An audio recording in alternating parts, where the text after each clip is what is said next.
So this is two pieces of hammer strength. It's a super incline chest press and a rear lat pull down. One of my actual favorite pieces that Hammer Strength makes is that lat pull down. I've never seen one for sale.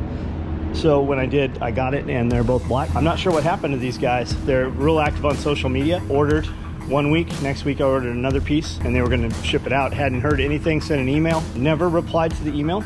So I was starting to wonder what was up. Sent another email this morning, hey, where are we at with this? Never got a reply, never got tracking, and a truck pulled in. I think these guys are from North Carolina. So they shipped it a little while ago would be my guess. Haven't heard anything from them. I'll definitely order some more pieces. Not sure what was up, but it's here and it showed up. The truck is on the way out. Anytime a truck comes in here, our goal is for it to be the easiest stop that they make. We will always be ready to receive whatever they're bringing, and we will always have equipment or hands ready to unload whatever they have. My goal is to have them off of the property and on their way with their day in 5 minutes or less. I'm sorry, dudes that brought the forks, man, I can't remember your name. Your kid should have received that GoPro. I don't have any communication with you guys, so I'm sure he did get the GoPro, and I'm sure we will see you at our next event. Those forks have come in very useful. Thank you.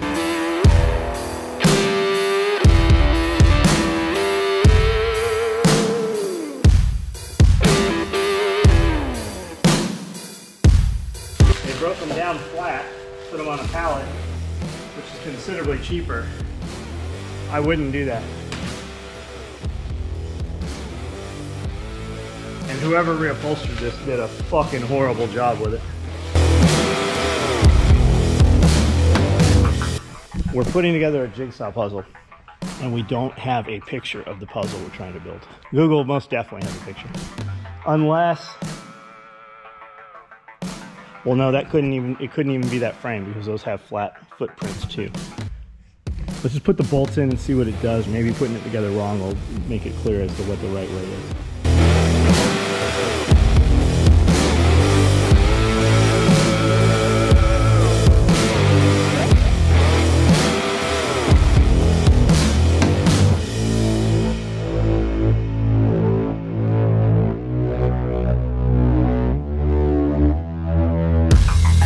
Build a brand new house, man, I like to put my air unit set in before I even put any 2x4s up. Yep. How many days a week do you work out? 10. I have 3 days in the time that most people have 1 day.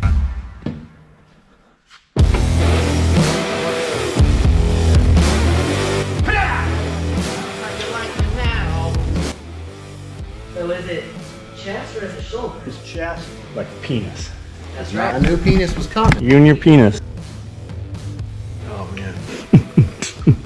See, I like to microdose when I'm working out. I like to come in the gym and only use 10s. That's actually really heavy. Did I tighten that bolt? Today's Wednesday. 850 Polaris Sportsman. It's getting the winch and the cable, new headlights. Rack is going on the front, which will make that thing totally usable. And then I've got the bracket in order to be able to put the winch in the four-wheeler.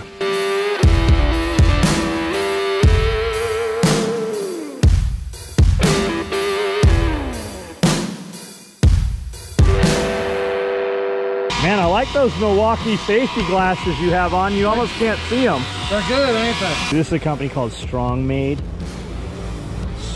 Savant Manufacturing. I bought a front and back from these guys, and the front was too small. So I got this bigger one, which is the same brand on the other four-wheeler.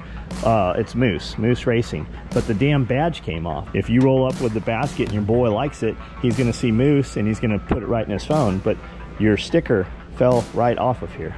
So these things are pretty cool. These are the Cope ones. They're a gun or a archery holder, bow holder.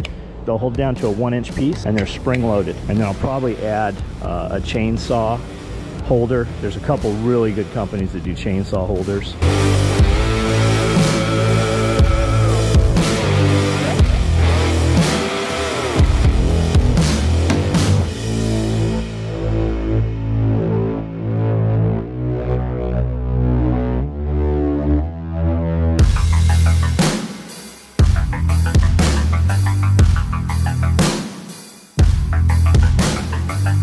We've had this a few times in the past, and it's really good.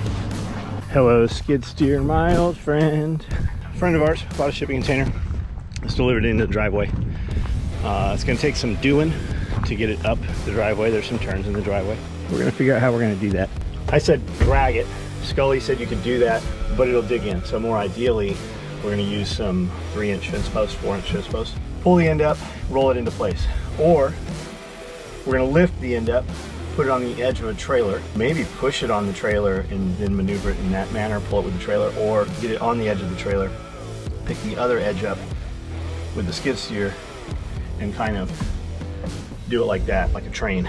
We've got plenty of dudes and they all make shit happen. I'm really there just to video this. We'll see how this goes. Tips for starting skid steer, I always just started it, right? But it's got a glow plug, which I knew. I mean, I don't just start it. And then other guys are like, let it warm up for a few minutes before you rev it up. So you guys own equipment. Equipment's awesome. I'm just a dude that bought a tractor that I love. So how do I do it? What's the best way, guys?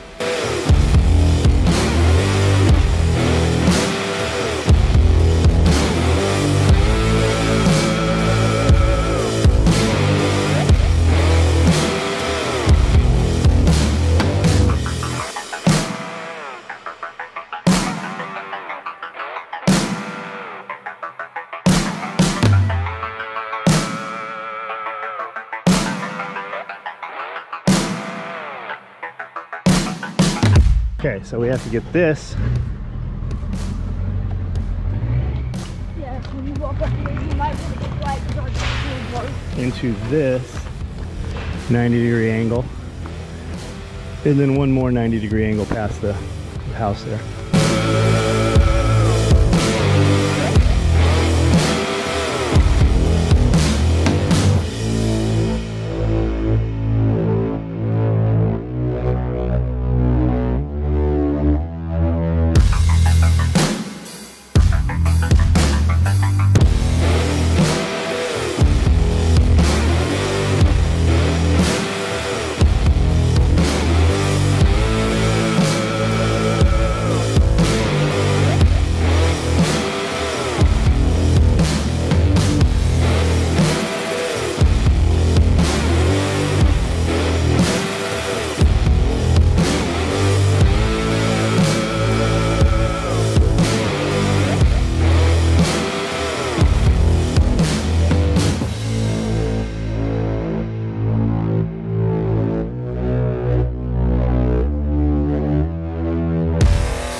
I bet you can't lift it.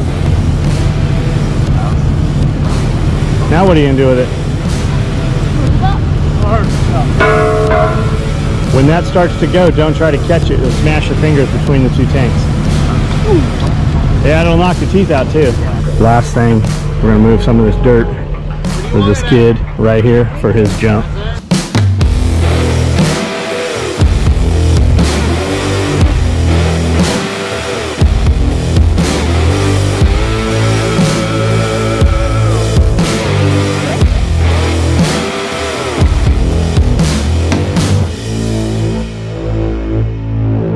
What do you mean, why do I wear a seatbelt? I don't. Put your seatbelt on right, you mongoloid. Dude, I don't like how it touches my neck. Put the seatbelt on. Put it next to your hoodie or your collar. Boy, I'm gonna kick your ass right out of this truck. You know why you wear a seatbelt? You ever get in a truck and you're like, I think I'll have an accident today. You ever driving down the road and you see somebody flip, or they're on the side, or they're upside down, you ever see a terrible accident? Yeah. You think they ever plan to have that accident? No. That's why we wear seatbelts. Why do you carry a tourniquet with you? You better start. You're gonna start carrying a tourniquet. Because you can die in 7 seconds when the blood comes out of your body. Your leg gets cut off, you don't ever plan on that, right? Why, when you're using a chainsaw, do you wear chainsaw chaps? My dad cut his leg with a chainsaw. Did he really? How long ago? Like that there. We need a bucket truck like that. Yeah. Power company guys, whenever you see them, you be nice to them. Because could you imagine if you didn't have power? Gas company guys, when you see them, you be cool to them. Because could you imagine if you didn't have gas? Gas, power, water. I'm able to do my business because I have gas, power, and water, UPS, and US Mail. I am very appreciative of those people. If nobody nobody ever tells me. So when you do, you stick out in their minds. Your dad's not scared to get in there and just do stuff. He's scared to go up in the second gear and jump off that little thing that I was jumping on. That's not fear. That's life preservation. We've already done all that dumb stuff. You heal up fast right now. If your dad gets hurt right now, who's going to do any of that work out there without dad, right? Yeah, you got to look at things a little different. And as you get older, things will seem different to you as things change. What's important right now won't be important. It'll just change. When your dad was your age, your dad was all the shit that was important to you right now, same stuff. But now he has to look at things differently because you guys are important. We used to ride out in the canyons in San Diego. And I actually was coming down a hill and crashed and got trapped under the motorcycle. And I was under the motorcycle and the pipe was hot, right? So it's burning my leg. I was under the motorcycle probably 15 minutes. I couldn't get out until somebody, one of my friends realized I wasn't there and they finally found me. I didn't take auto shop, but there was a motorcycle in there somebody was telling me was for sale. For $75, they sold me this Honda XL 175. I think it was 75 bucks. And I didn't know how to ride it. So they kind of pushed me and I bump started it right, got it started, but I didn't know how to shift gear. So I get almost all the way home and I'm not stopping for the stop signs. I'm just slowing down and kind of riding through them, but I'm in first gear. I don't know how to shift. And I get almost home and the motorcycle stops. So I push it about a quarter mile home. Well, I blew the motorcycle up. There was no oil, there was no plug in the bottom, right? So all the oil had fallen out or wasn't there, or it came loose on the way there. I don't know what happened to it, but I blew up the bike. There was no internet, so we call Fun Bike Center in Kearney Mesa, and we go in and we buy a manual. So my mom is helping me rebuild this thing. Like, we're tearing this motorcycle apart, and I don't know nothing about any of that, right? The timing chain I remember being very difficult, cam chain or whatever it was. So what happened was, it fried the valves, it burned the valves. So we had to take the head in and they had to hone it out and reseat it, right? So me and my mom put this motorcycle back together and I'm riding around for probably 2 weeks and I don't know how to shift. So I'd get up to big hills and stop, turn the motorcycle around on the hill, coast down, and then start again and get a run at it and give it more gas. So I rode everywhere like full throttle in first gear to get power. And then sometimes I would like click, I would kind of figure the shifting thing out. Nobody was teaching me how to ride. So I'd get in second gear, but I wouldn't know how to get back to first gear. I didn't know how to really use the clutch or anything. So I learned how to ride the hard way. That is the worst feeling in the world.